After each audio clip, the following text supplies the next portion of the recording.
Top news this week on Sunday morning, January 19th. The Emmy Award-winning CBS News Sunday Morning is broadcast on CBS Sundays beginning at 9 a.m.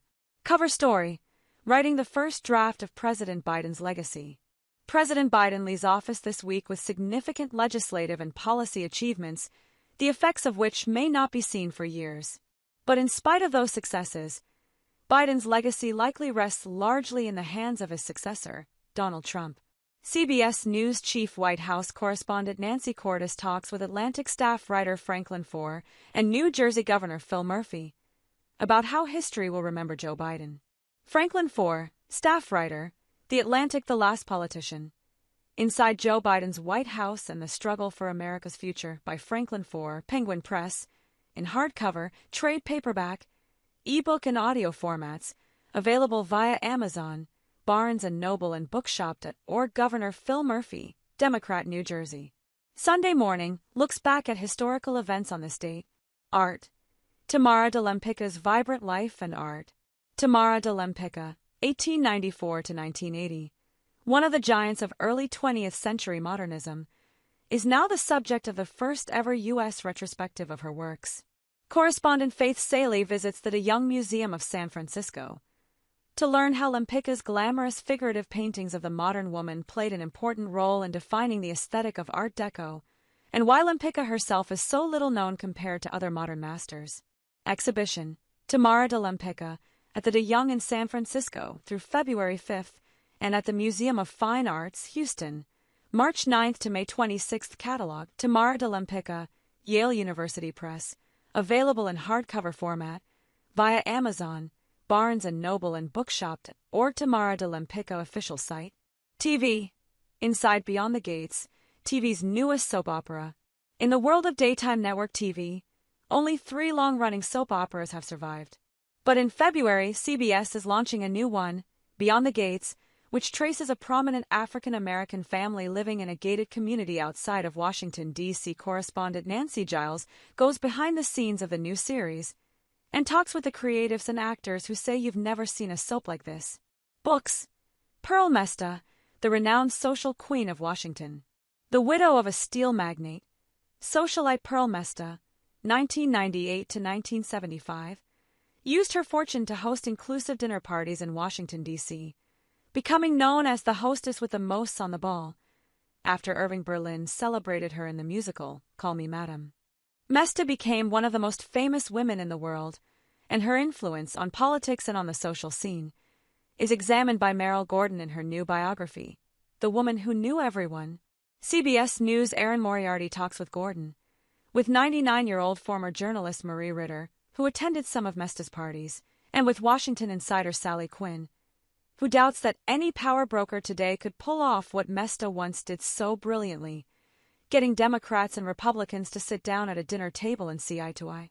In her 1997 book, the Washington Post columnist writes about the social imperatives for entertaining, and how the role of host and hostess in the nation's political capital has remained vitally important. The Woman Who Knew Everyone. The Power of Perle Mesta, Washington's Most Famous Hostess, by Meryl Gordon, Grand Central Publishing.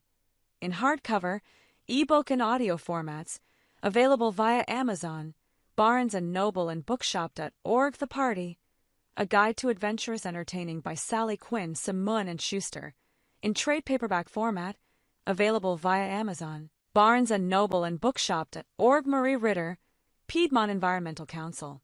Passage, in memoriam. Sunday Morning remembers some of the notable figures who left us this week. U.S. climate scientist, there's no place that's safe. In 2022, climate scientist Peter Kalmus moved his family out of Altadena, California, to North Carolina, to a place he hoped would be less fiery. His old house burned to the ground in last week's wildfires, while North Carolina suffered the effects of Hurricane Helene last fall. Kalmus tells correspondent Tracy Smith he hopes people are finally listening to warnings about climate change.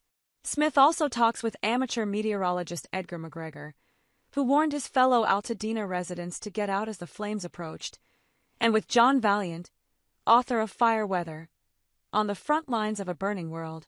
Fire Weather, On the Front Lines of a Burning World by John Valiant, in hardcover, trade paperback, ebook and audio formats, available via Amazon, Barnes & Noble and bookshop.org. Climate scientist Peter Kalmus-Altadena Weather and Climate Group.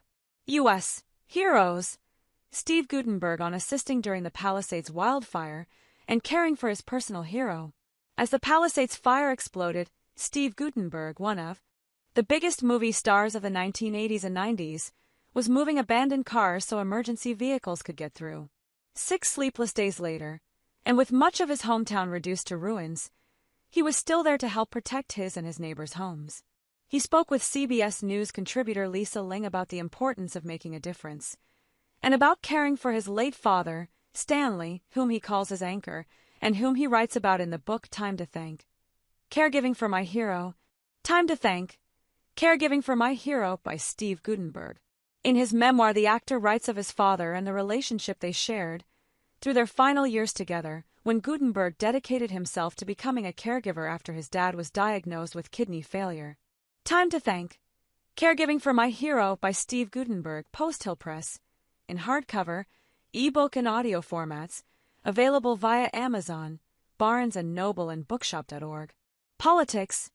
Trump ally says first 100 days will be shock and awe.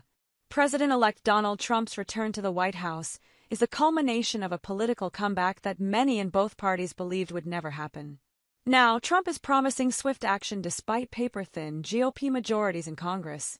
CBS News chief election and campaign correspondent Robert Costa talks with Republican Senator Jim Banks, a staunch Trump ally, and Independent Senator Bernie Sanders about what to expect in the second Trump administration. Commentary. What might President Biden's legacy be?